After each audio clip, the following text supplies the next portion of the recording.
Before the scandals, before the courtroom drama, and before the federal prosecutors demanded more than a decade of prison time, Sean Combs was something else entirely. To the world, he was Diddy, the mogul, the man who seemed to turn everything he touched into gold.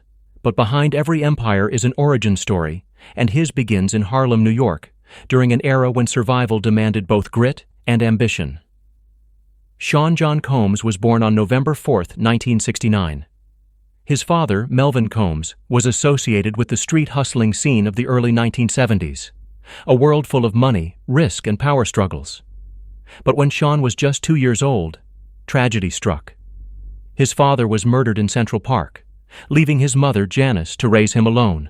That early loss would shape him, giving him both a fearlessness and a hunger that became trademarks of his career. By the time he hit his teenage years, Sean wasn't just another kid in Mount Vernon, New York. He had ambition written all over him. He attended Mount St. Michael Academy, where he played football and earned the nickname Puff because of the way he would puff out his chest when he was upset. It stuck. Before he was Diddy, before P. Diddy, he was Puff. But his true calling wasn't on the football field. After graduating, he enrolled at Howard University, majoring in business.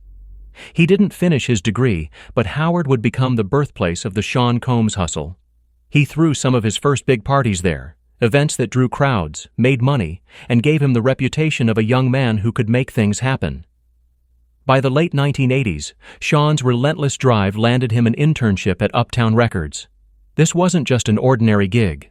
Uptown was a hub for R&B and hip-hop, and Sean was in the thick of it, watching, learning, and eventually running things behind the scenes. He wasn't content just being an intern. Within months, he was producing, managing artists, and making bold moves that even seasoned executives respected. At Uptown, Combs began shaping the sound of early 90s R&B and hip-hop. He worked with artists like Mary J. Blige, helping craft her debut album, What's the 411? His vision was simple: bring street edge to R&B and polish to hip-hop. It was a formula that would soon define an entire generation of music. But Sean Combs wasn't built to play the background forever. In 1993, after clashes with Uptown executives, he was fired. Most people would have seen this as a devastating setback. For Sean, it was an opportunity. Within months, he launched his own label, Bad Boy Records. Bad Boy was more than a record label. It was a movement. And its first superstar artist was Christopher Wallace, better known as the notorious B.I.G. or Biggie Smalls. Their partnership was explosive. Together, they reshaped the entire landscape of hip-hop. Biggie's raw storytelling, paired with Puff's polished production, created a new standard for the genre. Hits like Juicy and Big Papa weren't just songs, they were cultural events. But Diddy wasn't just behind the boards. He made himself part of the music.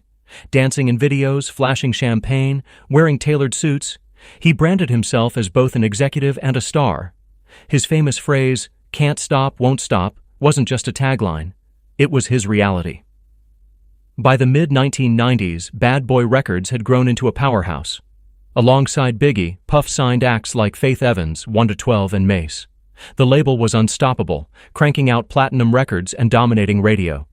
Diddy himself became a fixture in hip-hop videos, known for his shiny suits and larger-than-life personality. But his rise wasn't just about music. Combs had his eyes on bigger things. He branched out into fashion, launching Sean John, which quickly became one of the most successful urban clothing lines of its era. He threw legendary parties, lavish, star-studded events that cemented his reputation as hip-hop's ultimate showman. The mid-90s were a golden era for Sean Combs. He was young, rich, and in control of a cultural empire. Yet, even as he reached the top, controversy wasn't far behind. The East Coast-West Coast rivalry was intensifying, and Bad Boy Records found itself at the center of the storm. The murder of Tupac Shakur in 1996 and Biggie Smalls in 1997 cast a shadow over Combs' empire. Though he was never charged in connection to those tragedies, whispers followed him, rumors, accusations, and questions about how deep his involvement ran in hip-hop's darkest era. Still, he kept moving.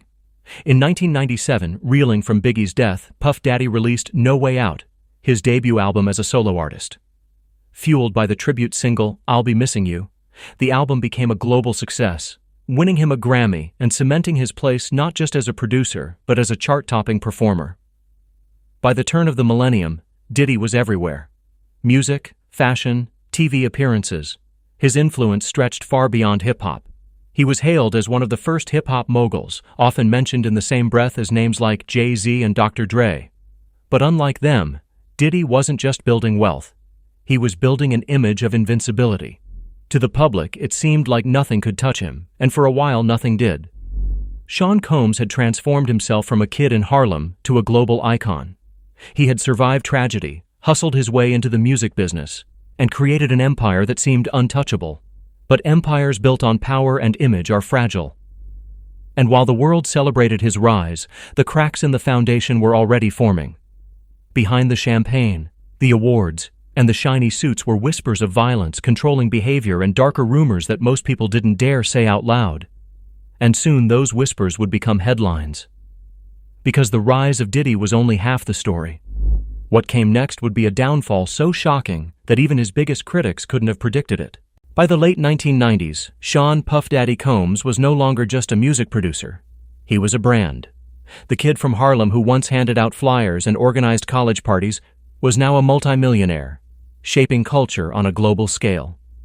But unlike many music moguls before him, Combs didn't want to be confined to one lane. For Diddy, music was just the foundation. The empire he envisioned was bigger, much bigger. The turning point came after the release of No Way Out in 1997.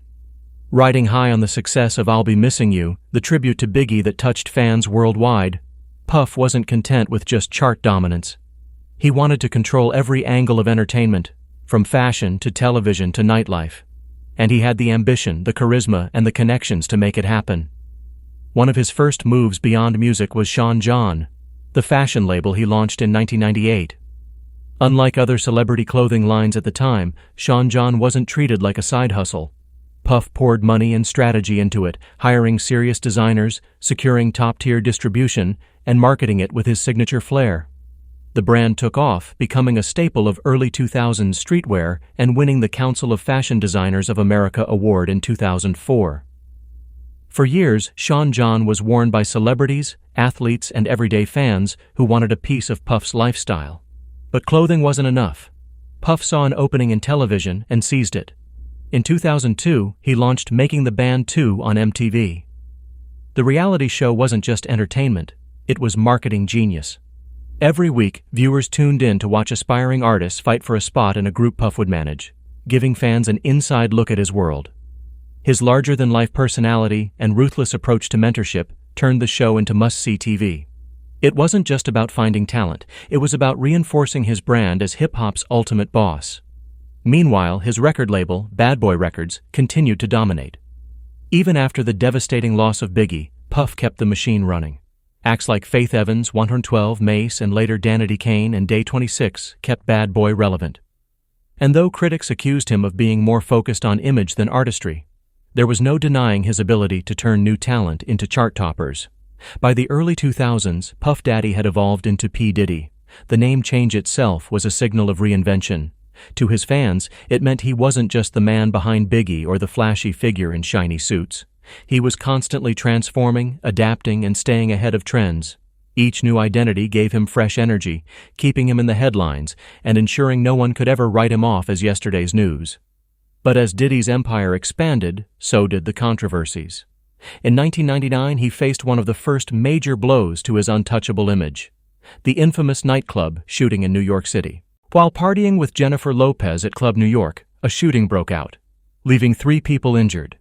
Diddy and his protege Shine were both arrested. The case became a media circus, with headlines plastered across every newspaper and TV screen. Though Diddy was eventually acquitted of all charges, the incident tarnished his reputation. For months, he was the face of hip-hop's connection to violence and excess. The trial also fueled endless speculation about his personal life with Jennifer Lopez, who stood by him during the chaos but ultimately ended their relationship shortly afterward. Still, controversy couldn't stop the momentum. By the mid-2000s, Diddy had shifted into yet another gear. He wasn't just producing music and building fashion brands. He was moving into corporate partnerships and luxury ventures. In 2007, he struck a deal with Diageo to promote and later co-own a stake in Ciroc Vodka. What started as a struggling liquor brand became one of the most recognizable names in nightlife, thanks to Diddy's relentless marketing. Billboards, commercials, and music videos all pushed the message. If you wanted to party like a king, you drank Ciroc. It worked.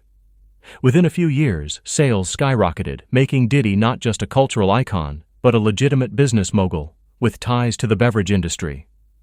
For many, this deal symbolized his evolution from hip-hop star to billionaire in the making. But even as his wealth and influence grew, the cracks in the empire became harder to ignore. Rumors swirled about aggressive behavior, mistreatment of women, and controlling relationships. Some were brushed off as gossip, others began to stick. Former associates whispered about his temper. Insiders described him as both a genius and a tyrant, someone capable of inspiring loyalty, but also fear. And then there were the lawsuits. Over the years, Diddy faced a steady stream of legal battles, from contract disputes to assault claims. Most were settled quietly, but each one chipped away at the carefully crafted image of invincibility. Fans saw the success, but behind the scenes, the pressure to keep everything afloat was building. Despite the shadows, the early 2010s were still lucrative for Diddy. He launched his own TV network, Revolt, aimed at giving hip-hop culture its own platform. He continued growing Sean John and enjoyed the fruits of the Ciroc empire. Forbes began listing him regularly as one of the wealthiest figures in hip-hop, with estimates placing his net worth in the hundreds of millions. To the outside world, it looked like Sean Combs had achieved the impossible. He had built an empire that spanned music, fashion, TV, and spirits. He wasn't just surviving in the entertainment industry, he was dominating it. And for years his name was mentioned in the same conversations as other moguls like Jay-Z and Dr. Dre, each representing a new archetype of hip-hop power. But what the public didn't see, or perhaps didn't want to see, was that while Diddy's empire was expanding, so was his list of enemies. Relationships with artists soured. Critics accused him of exploiting talent while keeping the profits for himself.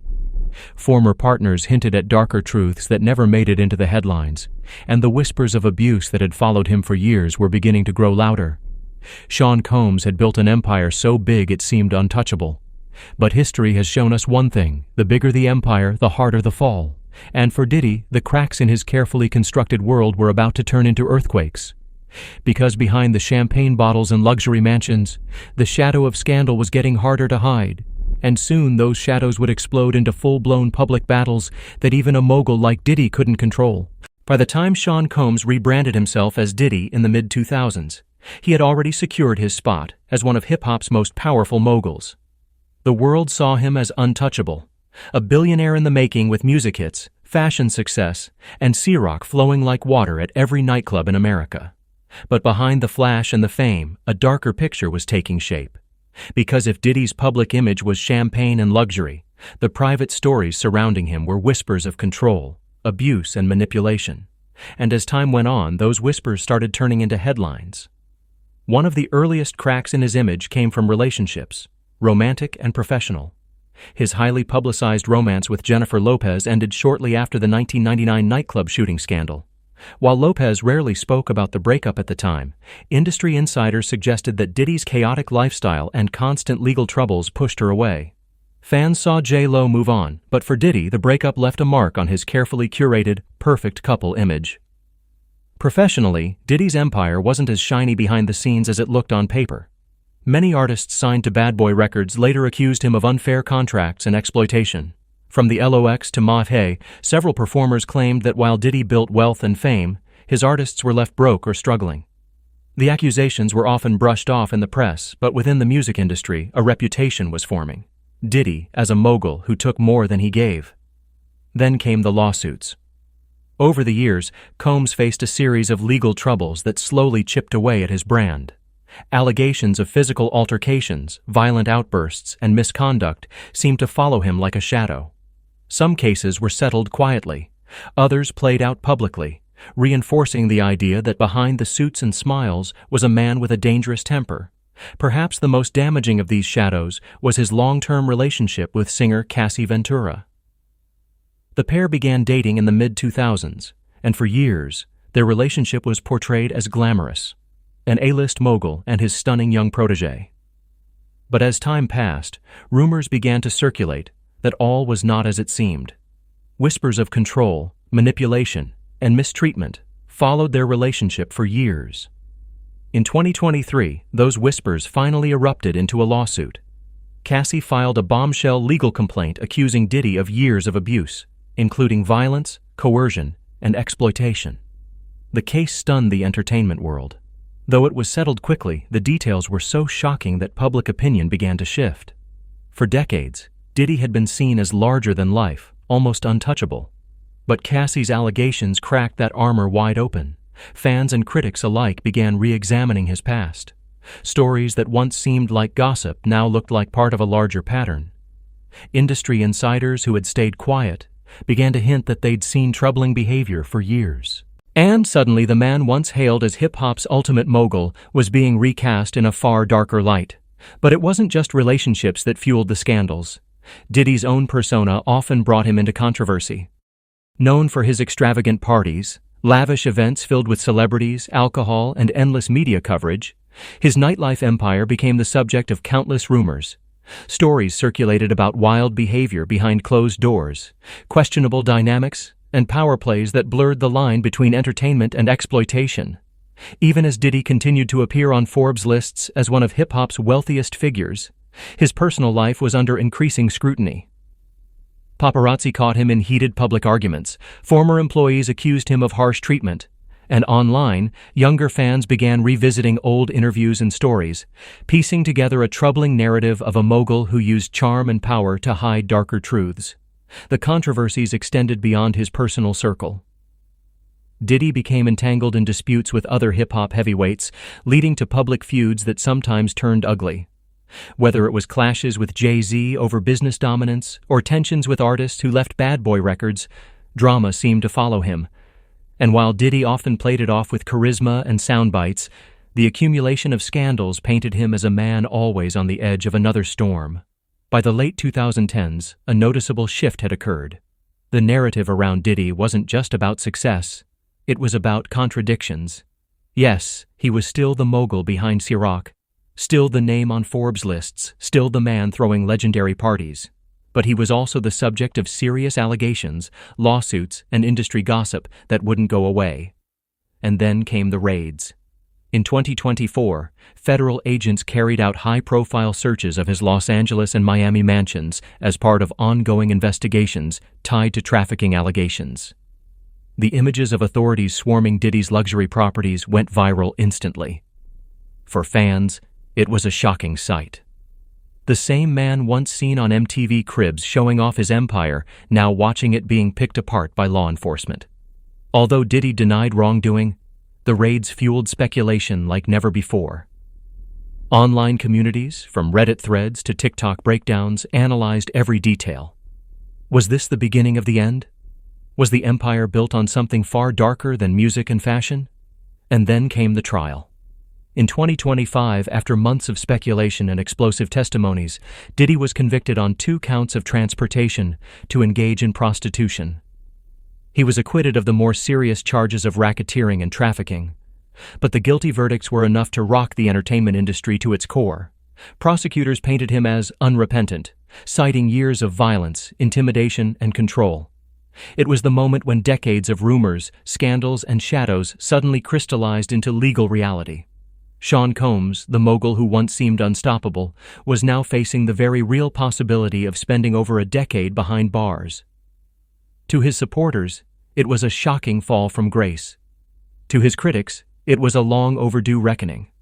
But one thing was certain: the shadows that had followed Diddy for years had finally caught up with him.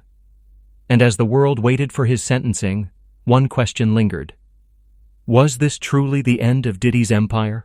Or just another reinvention in the life of a man who had spent decades dodging the consequences of his actions? For decades, Sean "Diddy" Combs had lived as if the rules didn't apply to him. Music mogul, fashion icon, liquor tycoon. He had built an empire on charisma, ambition, and relentless reinvention. But by 2025, that empire was no longer defined by platinum records or Forbes lists. It was defined by indictments, subpoenas, and the cold reality of a federal courtroom. The trial of Sean Combs wasn't just another celebrity scandal. It was billed as the entertainment case of the decade. A moment where decades of rumors, lawsuits, and whispers collided with the legal system. Reporters camped outside the courthouse. Networks broadcast every update. Social media turned each testimony into trending hashtags. And for once, the man who had always controlled the narrative was forced to sit quietly, dressed in a suit, as lawyers debated his freedom. The prosecutors charged Diddy with a slate of serious crimes. The most sensational were racketeering and sex trafficking, accusations that painted him not just as a troubled celebrity, but as the head of a criminal enterprise. Alongside those charges came counts of transporting individuals across state lines to engage in prostitution. Allegations that reached back years, supported by testimony from former partners, associates, and employees. The courtroom atmosphere was tense. Prosecutors argued that Diddy had operated like a predator in plain sight, using his fame, wealth, and influence to control and exploit. They portrayed him as unrepentant, violent, and manipulative, a man who used charm as a mask and power as a weapon. The defense, meanwhile, painted a very different picture. They described Diddy as a visionary, a businessman, and a father whose generosity had lifted countless lives. They insisted that the government's case was built on exaggerations, opportunism, and the testimony of disgruntled ex-associates. To them, Diddy was the victim of a system eager to tear down successful black men who had built their own empires outside traditional power structures. Testimonies that shook the room. What made the trial explosive wasn't just the charges, it was the voices that stepped forward. Former girlfriends, former employees, even security staff took the stand, recounting disturbing allegations. Stories of violent outbursts, controlling behavior, and a cycle of intimidation that allegedly stretched back decades. Perhaps the most headline-grabbing moments came from testimony tied to Cassie Ventura. While her lawsuit had been settled in 2023, references to her allegations resurfaced in court as prosecutors painted a broader picture of Diddy's behavior. Though Cassie herself did not testify, the shadow of her claims loomed heavily over the proceedings. Another powerful moment came from a former bodyguard who described Diddy's parties in vivid detail, painting them as less about celebration and more about exploitation. These accounts, amplified by media coverage, fueled public outrage and made the trial feel like both a legal reckoning and a cultural one. The prosecution's case. The government's case was clear. Diddy wasn't just a celebrity who made mistakes. He was the orchestrator of a system designed to use people for his gain. They argued he manipulated contracts, threatened careers, and created a culture of silence through fear. The raids on his Los Angeles and Miami mansions in 2024 became pivotal evidence. Images of seized electronics, documents, and even surveillance footage played a key role in shaping the jury's view of his operations. Prosecutors emphasized that this wasn't about one bad night or one toxic relationship. It was about a pattern of behavior spanning decades. The defense strikes back. Diddy's legal team countered aggressively. They worked to discredit witnesses, painting them as opportunists seeking fame, money, or revenge. They emphasized inconsistencies, highlighting moments where testimony conflicted with earlier statements. They also argued that the prosecution was relying heavily on narrative rather than hard evidence, suggesting that Diddy was being tried more for his reputation than for provable crimes. The defense also leaned into Diddy's legacy. They reminded jurors of his philanthropy, his role in shaping hip-hop, his contributions to business and culture.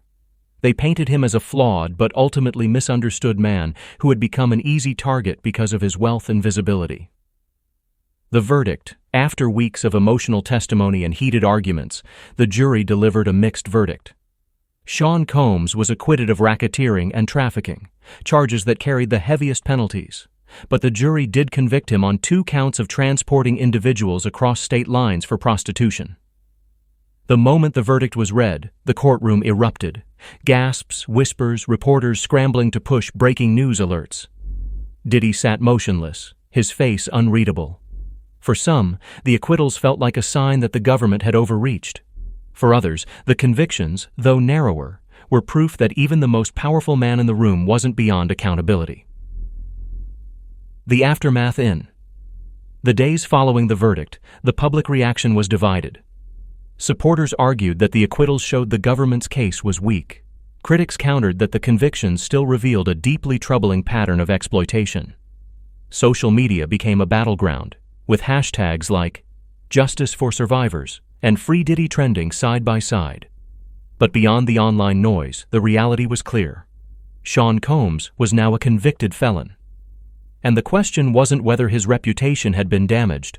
It was how much prison time he would serve. Prosecutors pushed for the maximum, 11 years behind bars. They argued that anything less would minimize the gravity of his crimes and send the wrong message about accountability. The defense, meanwhile, pleaded for leniency, suggesting that probation or a shorter sentence would be more fitting for someone of Diddy's age, health, and contributions. A waiting game as sentencing loomed, Diddy's empire seemed to unravel in real time. Endorsements evaporated, business partners distanced themselves, streaming platforms reconsidered his catalog. The man who had once built an identity around being everywhere, in clubs, on red carpets, on charts, suddenly found himself isolated, awaiting judgment from a single voice, the judge who would decide his fate. It was a striking reversal.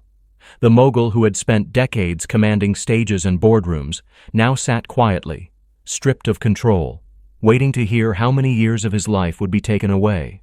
For fans, for critics, for the entire entertainment industry, the trial had answered some questions, but raised even bigger ones. Could the hip-hop world ever separate the art from the artist? Was this the end of an era, or just another chapter in the complicated legacy of Sean Combs? And most of all, what would the sentencing reveal? Not just about Diddy, but about the power structures of celebrity, accountability, and justice in America. October 3, 2025. The date was circled on calendars across newsrooms, fan forums, and court dockets alike. It was the day Sean Diddy Combs, once one of the most powerful men in entertainment, would learn whether he'd spend the next decade behind bars. The streets outside Manhattan's federal courthouse were swarming. Fans with handwritten signs chanted for his freedom, while survivors' advocates held banners demanding justice. Reporters stood shoulder to shoulder, delivering live updates as helicopters circled above. The air was thick with tension. Everyone knew history was about to be written. Inside the courtroom by 9 a.m., the courtroom was at full capacity. Rows of journalists, legal observers, and a few notable celebrities had managed to secure seats. Diddy's children, somber and protective, occupied the front row. When Combs entered, escorted by federal marshals, the room fell silent. Dressed in a dark tailored suit, his face betrayed no emotion. He sat beside his attorneys, hands clasped tightly, staring straight ahead. Across the aisle, prosecutors organized their notes. They had one last chance to persuade Judge Arun Subramanian that Combs deserved the maximum, more than 11 years in prison. The prosecutor's speak assistant U.S. Attorney Maria Lopez delivered the government's recommendation with precision. "Your Honor," she began, her voice steady, "the defendant has shown no remorse. He has demonstrated time and again a pattern of abuse, control, and violence. His wealth and influence allowed him to silence victims for years. To give him leniency now would be to reward a lifetime of intimidation." She referenced Cassie Ventura's testimony, the raids on Diddy's properties, and the chilling accounts from former employees. Lopez argued that Combs's behavior was not a momentary lapse, but a systematic abuse of power. "The evidence demonstrates a man who believed he was untouchable. This court must send a message, to Mr. Combs and to the world, that no one, no matter their fame or fortune, is above the law." Her closing words echoed through the room. "We ask for no less than 135 months. Anything less would diminish the harm he inflicted." The defense pleads for mercy next. Diddy's lead attorney, Charles Kessler, rose. He struck a different tone, part legal argument, part emotional appeal. "Your Honor, Mr. Combs has already suffered greatly," Kessler said. "He has lost his businesses, his reputation, and a year of his life behind bars awaiting trial. He is a father of 7, a philanthropist, and a cultural icon who lifted countless people from poverty to prosperity.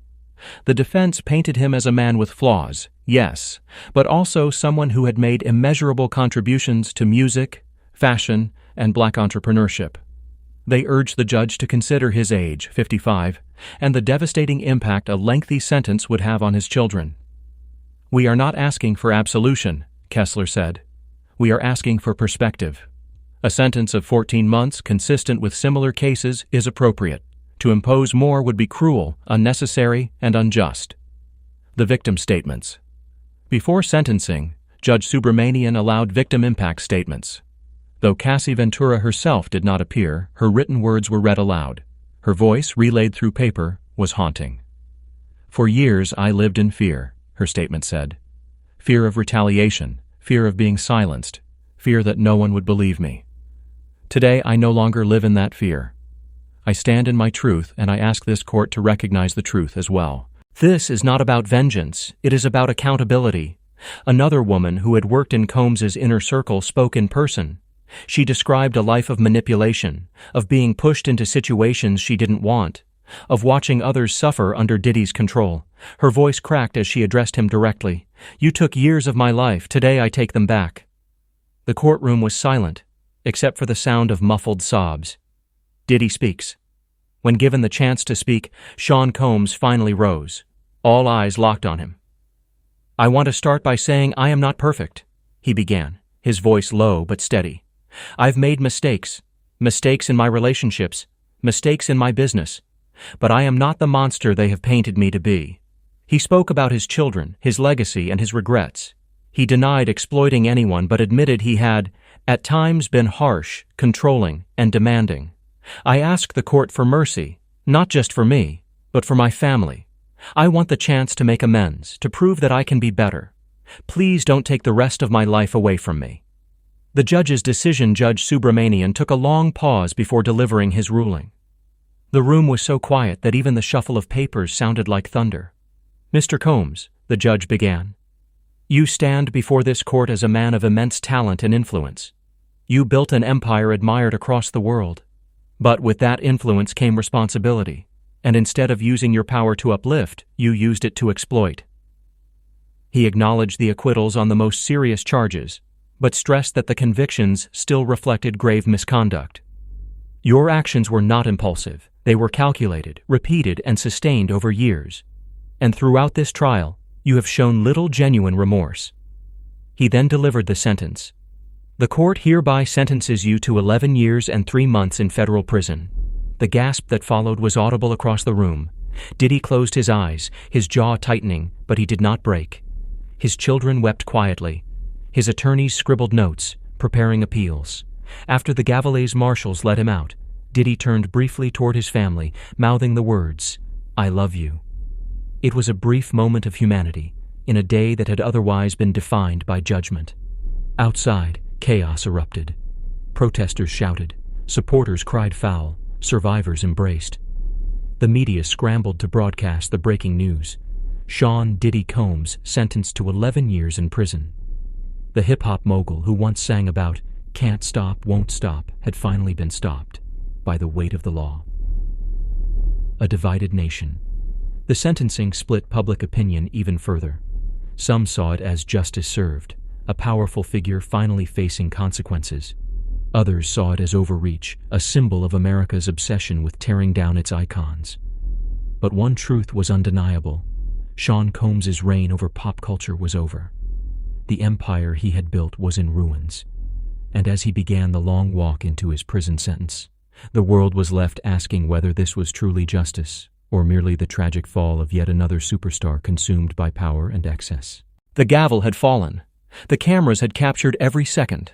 But once the courthouse emptied and the news cycle shifted into overdrive, Sean "Diddy" Combs faced the reality of his new life. One stripped of music studios, private jets, and flashing lights. Instead, there were concrete walls, heavy doors, and the echo of clanging bars. Arrival at federal prison after sentencing, Diddy was transferred from the Metropolitan Detention Center in Brooklyn to his permanent home, a medium-security federal prison in Pennsylvania. The facility was designed for men serving long sentences, and it was a far cry from the penthouses of New York and Miami. His first day was jarring. The luxury mogul who once strutted down red carpets was now reduced to a number. His designer suits were replaced with a beige prison uniform. His jewelry, his phones, even his signature sunglasses, all gone. What remained was a man, stripped of image, stripped of power. For many inmates, this was just another routine intake. But for the guards, the arrival of Diddy was an event. Some treated him with cautious respect, others with thinly veiled disdain. To them, he wasn't a mogul. He was another convicted felon, The shock of routine prison life was built on schedules, not freedom. Wake-up calls at 5:30 a.m., roll calls, bland cafeteria meals, mandatory work assignments. For someone like Diddy, who had built an empire on controlling every detail of his world, the loss of control was the harshest punishment. He went from orchestrating multi-million-dollar deals to scrubbing floors in the prison cafeteria, from commanding entourages to standing in line for commissary snacks. Insiders later reported that his first few weeks were the hardest. He clashed with guards, bristled at orders, and withdrew into himself. But slowly, reality set in. He wasn't above the system anymore. The celebrity inmate Diddy's presence inside created a strange dynamic. Some inmates admired him, remembering the music that had shaped their youth. Others saw him as an opportunity, either for clout or conflict. Rumors swirled almost immediately. Stories leaked to tabloids about him trying to buy influence behind bars, offering commissary items for favors. None of these were ever fully confirmed, but the whispers followed him nonetheless. Even the guards weren't immune to the spectacle. A few allegedly snapped photos on smuggled phones. Others, according to leaks, made jokes about his fall from grace. For a man who once lived for the cameras, this unwanted attention was suffocating. The outside world moves on. While Diddy adjusted to life on the inside, his empire crumbled on the outside. Bad Boy Records, once a powerhouse, was now directionless. Artists distanced themselves from the brand, afraid of being tied to his scandals. His clothing lines and liquor endorsements dissolved. His homes in Los Angeles and Miami, already tied up in lawsuits and mortgages, were quietly put up for sale. Perhaps most damaging of all, his reputation among peers collapsed. Friends who had once toasted with him at exclusive parties now avoided even mentioning his name. Collaborators erased him from playlists. For the younger generation, he was no longer a legend, just another cautionary tale. Letters from the family. Despite the chaos, one thread of hope remained: his children. Sources claimed that his kids wrote to him often, sharing updates about school, life, and their struggles. Some visited when allowed, though the prison's distance and restrictions made it difficult. In private moments, those letters reportedly became Diddy's anchor. To the world, he was a disgraced mogul. To his children, he was still Dad. And for a man stripped of everything else, that role became his only shield against despair. Survival mode. By his second year, Diddy had learned the unspoken rules of prison survival. Keep your head down. Avoid unnecessary conflicts. Find a rhythm. He started working out regularly, building a prison routine around fitness and reading. Sources claimed he devoured self-help books, biographies of fallen empires, and even spiritual texts. But even with discipline, there were darker stretches. Nights when the weight of it all crashed down. Nights when he replayed every decision that had brought him here. Nights when the cheers of stadiums and the flash of cameras felt like they belonged to someone else entirely. A divided legacy outside, the debate raged on. Was Diddy a predator who deserved every year of his sentence, or a victim of a system eager to make an example out of him? His name sparked heated discussions across talk shows, podcasts, and TikTok feeds. Some argued his punishment was justice. Others claimed it was selective prosecution, pointing to powerful men who had escaped consequences. But for Diddy, those debates meant little. In prison, public opinion didn't matter. What mattered was surviving day to day, year to year, until the sentence ended, or until appeals gave him another chance. The man behind the mogulin. Those long hours behind bars, stripped of the empire and the fame. Sean Combs faced something he had long avoided, himself. The power plays, the endless parties, the control, it was all gone. What remained was the man behind the mogul, forced to sit in silence with his past. And for the first time in decades, he wasn't the one writing the story of Sean Diddy Combs. The world, and the justice system, was writing it for him. While Sean Diddy Combs adjusted to prison life, the empire he had spent 3 decades building was collapsing brick by brick. From boardrooms in Los Angeles to courtrooms in New York, the unraveling was brutal, public, and relentless. The domino effect. The moment Judge Subramanian announced an 11-year prison sentence, the business world reacted like it always does, with cold calculation. Investors fled. Partners scrambled to sever ties. Diddy's name, once a golden stamp of influence, became toxic overnight. Bad Boy Records, once the crown jewel of hip-hop, had already been losing steam in recent years. But with its founder behind bars, it became rudderless.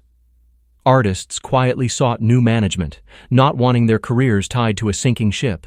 The label's offices grew eerily quiet, and industry insiders whispered that Bad Boy was effectively done. The homes turned headaches. At the same time, Diddy's vast real estate holdings were becoming liabilities. Federal prosecutors had already seized assets during the trial, but what remained was buried under debt. Reports revealed that he owed over $100 million in mortgages across properties in Los Angeles, Miami, and the Hamptons. What had once been symbols of untouchable wealth, mansions with ocean views and private recording studios, were now court filings and foreclosure threats. Tabloids ran splashy covers of his empty homes with headlines like, "From Palaces to Probation, Diddy's Homes on the Auction Block." Each image of his abandoned properties told the same story: a king without a kingdom. Corporate divorce. Corporate America moved even faster. Ciroc Vodka, which had been tied to Diddy for nearly 2 decades, cut ties officially. Sean John, the fashion brand that had once dominated department stores, removed his name from all future projects. His television projects, including reality show productions and development deals, were frozen indefinitely. For years, Diddy had been a fixture at award shows, popping champagne on yachts, and making billion-dollar boasts. Now he was erased from the very industries he helped shape. Lawsuits piling up. If prison wasn't enough, the lawsuits came flooding in. Former employees filed workplace harassment claims. Former associates launched lawsuits alleging unpaid royalties and shady business practices. Survivors of alleged abuse, emboldened by his conviction, began pursuing civil suits, with attorneys eyeing whatever remained of his fortune. One by one, the lawsuits drained what was left of his wealth. Legal fees skyrocketed, properties were liquidated, and creditors circled like vultures. A former insider described it bluntly. Diddy's empire wasn't taken down by one big blow, its death by 1,000 cuts. Every lawsuit, every foreclosure, every deal that fell through, it's all piling up. Friends turned to silence. Perhaps most painful for Diddy was the silence from the industry that once celebrated him. Celebrities who had toasted him at parties in Miami and Los Angeles kept their distance. Once loyal collaborators refused to speak on his behalf. Even longtime allies in the music business issued carefully worded statements about letting the justice system take its course. Some, like Cassie Ventura, had become central voices in the case against him. Others simply vanished from his orbit, quietly rewriting history to exclude him. The man who once prided himself on being everywhere was now nowhere. His name became a liability, mentioned only in scandal, never in celebration. Fans divided. The public, however, wasn't unified. Social media was a war zone. On TikTok, hashtags like #ToddDiddyDownfall trended alongside #FreeDiddy. Reddit threads dissected every new lawsuit and foreclosure. Twitter debates raged late into the night, with some fans defending him as a scapegoat while others called for even harsher punishment. For younger audiences, the controversy overshadowed his legacy entirely. They didn't grow up with "I'll be missing you" or "Mo money, mo problems." They grew up with scandal headlines and viral clips of his court hearings. To them, Diddy wasn't a mogul. He was a cautionary tale. The media machine, the entertainment press, sensing clicks and views, doubled down. Rolling Stone ran an exposé titled "The Fall of a Hip-Hop King." Page 6 tracked every move his family made. TMZ dug into his finances, publishing leaked court documents that detailed just how deep his debts went. Even Netflix and Hulu circled the story, developing competing docuseries about his trial and downfall. Overnight, his life became content, packaged, sold, and streamed for millions. Ironically, even as his reputation crumbled, his name was everywhere. But this time, it wasn't Diddy controlling the narrative. It was the media, family in the crossfire. Through it all, his children bore the heaviest burden. Paparazzi hounded them relentlessly. Every public outing turned into headlines. Every statement, or refusal to make one, was dissected online. Some of them defended him in letters to the judge before sentencing. Others chose silence, trying to shield themselves from the circus. But for all of them, the family name that once opened doors was now a scarlet letter. Behind bars, Diddy reportedly grew more protective of his kids than ever. Friends who spoke to him described him as obsessed with shielding them from the fallout. But from prison, his power to do so was limited. The legacy question. By the end of his second year behind bars, one question dominated the conversation. What would Diddy's legacy be? Would history remember him as a hip-hop pioneer, the man who built Bad Boy Records and shaped the sound of the 90s? Or would he be defined by scandal, lawsuits, and a prison sentence that overshadowed everything else? His empire was gone. His reputation shattered. But his influence lingered. Songs still played on radio. Samples of his hits still appeared in new tracks, and debates about his rise and fall still consumed the culture. The empire might have collapsed, but the story of Sean Diddy Combs was far from over, because even behind bars, even with lawsuits and foreclosures piling up, one truth remained. Diddy had built himself into a figure too large to be erased entirely. The empire had fallen, but the myth, the controversy, and the debate, they were just beginning. For decades, Sean Diddy Combs had been everywhere. He wasn't just a music mogul, he was a fixture in fashion, film, television, nightlife, and corporate America. His name carried weight. His presence guaranteed headlines. But after his conviction and sentencing, the silence was deafening. The same industry that once hailed him as a visionary began rewriting the story, erasing his name, distancing from his brand, and leaving him to face the stark reality of being blacklisted. The music industry turns the page. The first signs came from the music world, the very empire Diddy helped build. Bad Boy Records had long been synonymous with chart-topping hits, but now artists refused to release under its label. Major streaming platforms quietly adjusted their algorithms, giving less visibility to his catalog. Playlists that once highlighted his classics like I'll Be Missing You or Can't Nobody Hold Me Down were updated overnight. Spotify and Apple Music made no public announcement, but fans noticed the shift. Diddy's presence in curated hip-hop playlists all but vanished. Industry insiders whispered that executives had been told to deprioritize anything associated with him. To them, it wasn't about guilt or innocence. It was about business. Diddy's name was now bad for business. Awards recognition vanish, the erasure extended to award shows. The BET Awards, which had once honored him with lifetime achievement tributes, left his name out of highlight reels.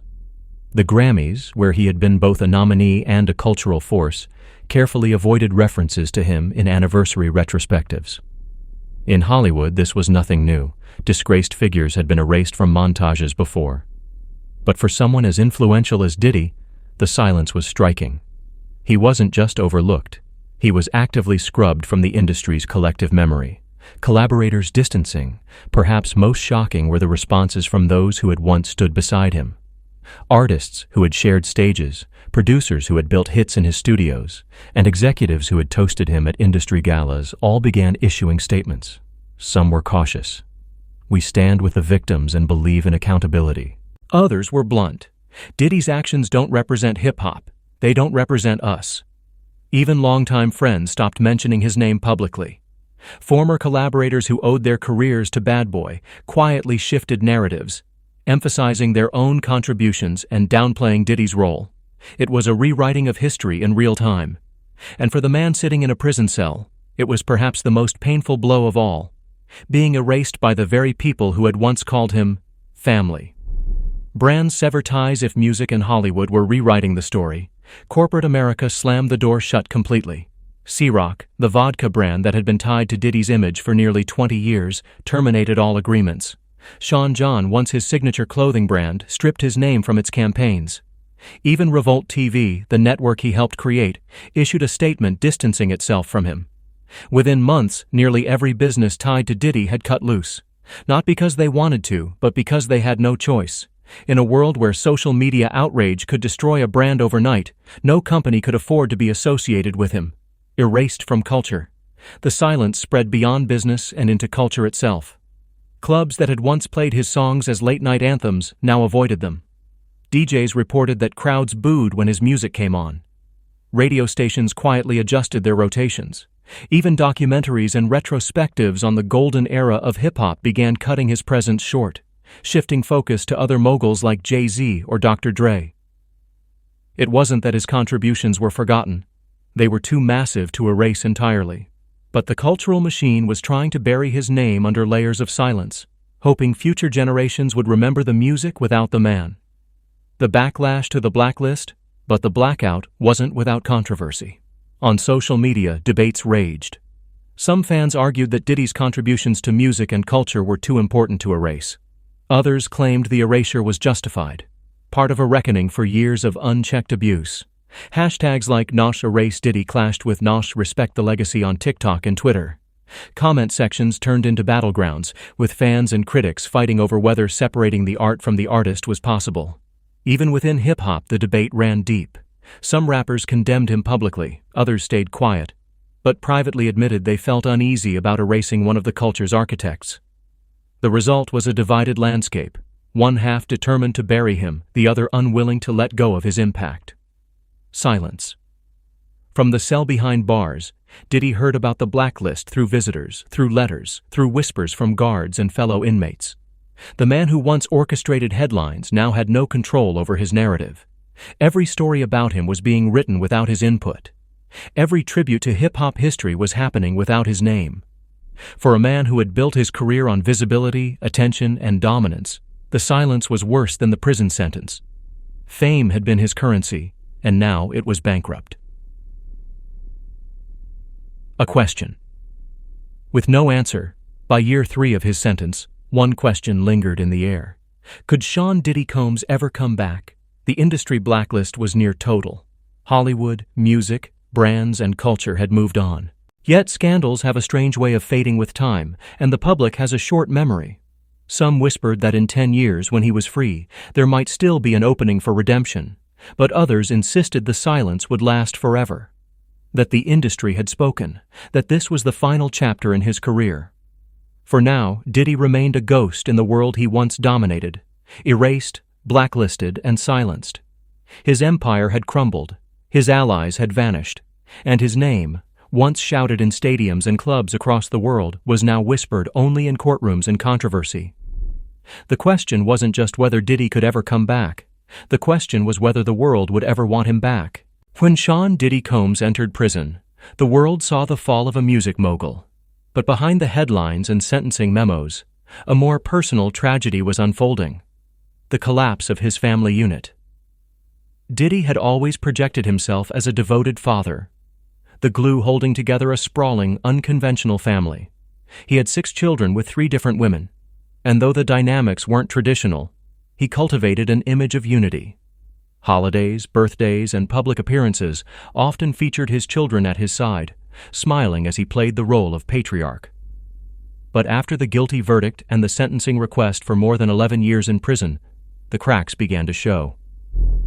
The children in the spotlight. His children had grown up in the public eye.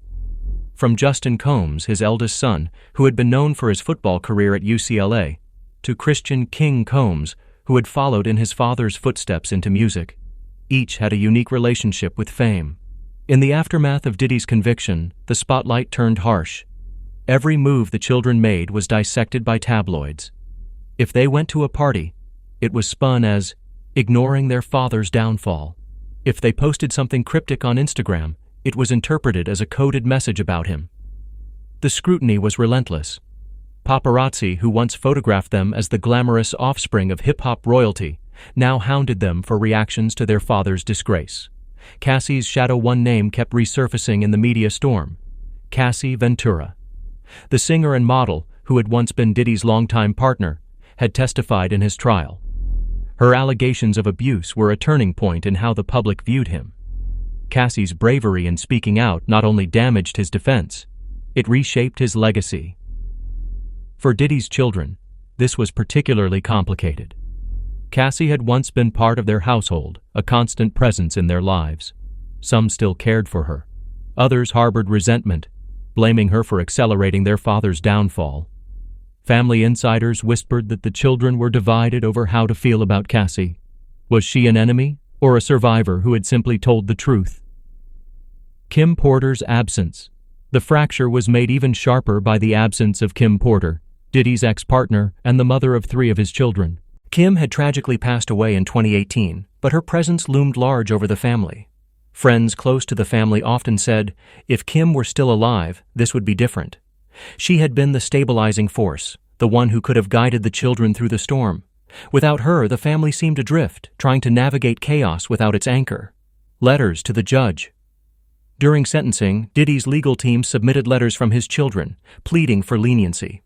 Some spoke of him as a loving father, someone who had been present at games, recitals, and graduations.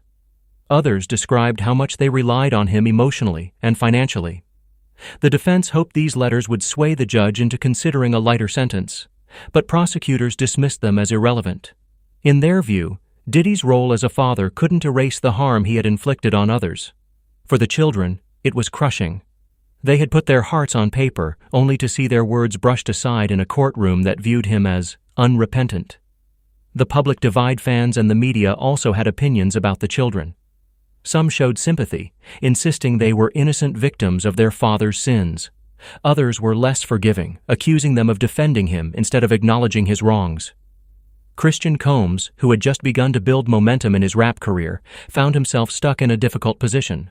Should he continue pursuing music knowing his father's shadow loomed over every song? Or should he step away entirely to avoid the backlash? Justin, meanwhile, struggled with being recognized on the street.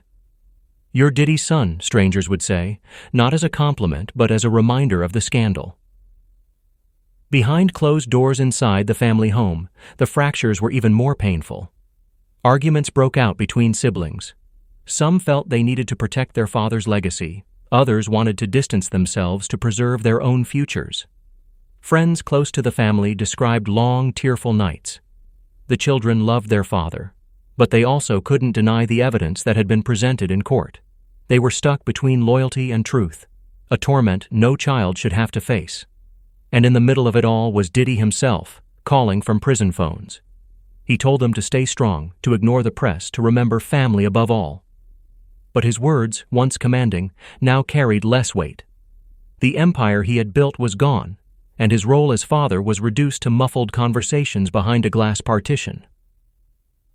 The mother's struggles. The women who had children with Diddy also found themselves thrust into the spotlight.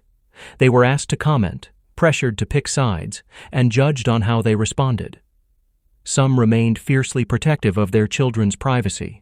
Others spoke carefully, acknowledging his faults, while still emphasizing that he was their kid's father. It was a balancing act, shielding their children from the storm, while also dealing with their own emotions about the man they had once loved, trusted, or endured. A family without a center by year 2 of his incarceration, it was clear. The Combs family no longer had a center. Holidays were fractured. Birthdays were bittersweet. Every milestone was marked by absence. The man who had once orchestrated elaborate family gatherings, posting them on Instagram for the world to admire, was now behind bars while his children carried the burden of his legacy. Some drifted closer together, forming new bonds in shared pain. Others pulled away, trying to create distance from the family name. It was, in many ways, a reflection of what had happened to Diddy's empire itself, once unified, now splintered. The unanswered question for the children. One question haunted them. When he comes out, if he comes out, what will he be to them? A father, a cautionary tale, or just a shadow of the man they once knew? Until then, they would continue navigating the fractures, carrying the burden of his name, and trying to carve out lives of their own in a world that refused to separate them from his downfall. The family that once seemed untouchable was now just another casualty of the empire's collapse. Broken, divided, and left to pick up pieces that may never fit together again. When the sentencing finally came down, the world held its breath.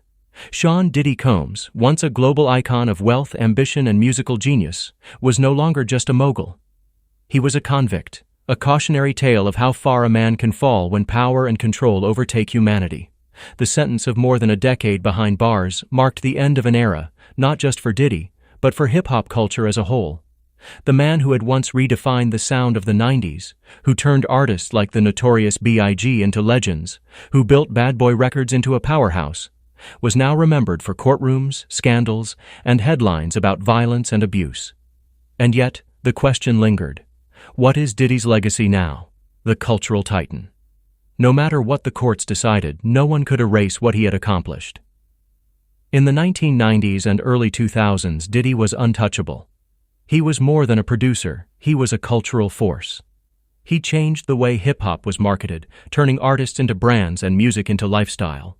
He brought champagne, silk suits, and white parties to the mainstream. His business ventures, from Sean John clothing to Ciroc vodka, made him a billionaire. His "can't stop, won't stop" mantra wasn't just a slogan, it was a blueprint for how to hustle in an unforgiving industry. For many, Diddy represented the American dream, a kid from Harlem who beat the odds and built an empire. But the trial and the testimony against him revealed the darker side of that dream, the shadow of violence. The prosecution painted a very different picture, a man driven not by vision, but by control, a man whose charisma masked years of manipulation and abuse. The stories from women, employees, and even close friends painted a portrait of a mogul who thrived on intimidation. Cassie's testimony in particular shattered the myth of Diddy as merely a driven businessman. It introduced the world to a private life full of volatility, fear, and pain. It forced fans, peers, and protégés to ask themselves how much of his success came from inspiration and how much came from coercion. The industry reacts. The hip-hop community, too, was divided. Some refused to condemn him outright, citing his contributions to music. Others turned away completely, unwilling to excuse the behavior that had been exposed. Former collaborators distanced themselves. Radio stations debated pulling his music. Streaming platforms faced petitions demanding his removal from curated playlists. But there were still those who quietly defended him, claiming he was being targeted because of his wealth and power. The debate over whether Diddy was a victim of a witch hunt or a predator who finally faced consequences raged online, with hashtags trending almost daily. Fan loyalty versus betrayal. Perhaps the most conflicted group was the fans. Many had grown up with his music, his larger-than-life personality, and his relentless drive. For them, Diddy wasn't just a star. He was a symbol of possibility, but betrayal cut deep. To learn that the man they once idolized had inflicted such harm created a rift in their loyalty. Some clung to nostalgia, separating the music from the man. Others walked away completely, unable to support him in any form. The cultural conversation mirrored debates about other fallen icons: Michael Jackson, R. Kelly, Bill Cosby. Could you still appreciate the art when the artist was tainted financial ruins and lawsuits? While his cultural legacy was debated, his financial empire crumbled. Multiple lawsuits drained his resources. Homes in Los Angeles and Miami, once symbols of untouchable wealth, were raided and placed under mortgage pressure. The same mogul who had once flaunted private jets and diamond chains was now fighting to keep his properties. Billionaire status slipped away, replaced by headlines about debt and legal fees. It was the ultimate reversal of fortune, from Forbes covers to bankruptcy speculation. Family fallout for his children. The legacy question was even more personal. They weren't just grappling with what the world thought of Diddy, they were grappling with what they thought of him. Was he the loving father who cheered at their graduations and played Santa Claus at Christmas? Or was he the abusive partner described in court? Could both be true at once? Their lives moving forward would always carry his shadow. They couldn't escape the name Combs, no matter how much they tried to carve out their own identities. For them, the legacy wasn't about music charts or business ventures. It was about navigating a fractured family and deciding whether to honor or distance themselves from the man who raised them. The question of redemption. One of the most debated topics was whether Diddy could ever redeem himself. Prison time might serve as punishment, but would it change him? His critics doubted it. Prosecutors described him as unrepentant, and many who had known him privately said remorse was not in his nature. His empire had been built on bravado, not humility. But others suggested prison could strip away his arrogance and force reflection. If he emerged after more than a decade, would he use his second chance to rebuild, or would he be forever stuck in the past? The cultural reckoning, Diddy's downfall wasn't just about one man. It symbolized a larger reckoning in entertainment, where power, money, and influence had long shielded celebrities from accountability. The non-Me Too movement had already reshaped Hollywood. Now, hip-hop was being forced to confront its own culture of silence, loyalty, and unchecked power. Diddy's sentencing sent a message. Not even the most powerful moguls were untouchable. The legacy question. In the end, Sean "Diddy" Combs' legacy became a question mark. Was he the kid from Harlem who hustled his way into greatness, inspiring millions with his relentless drive? Or was he the predator who abused his power, leaving a trail of pain in his wake? The truth, perhaps, is both. His story is not one of simple rise and fall. It is a story of duality. A man who embodied success and destruction in equal measure. A man who gave the world anthems of triumph while hiding personal failures behind closed doors. And that duality is what ensures that his name will never fade. For decades to come, debates about Diddy will rage.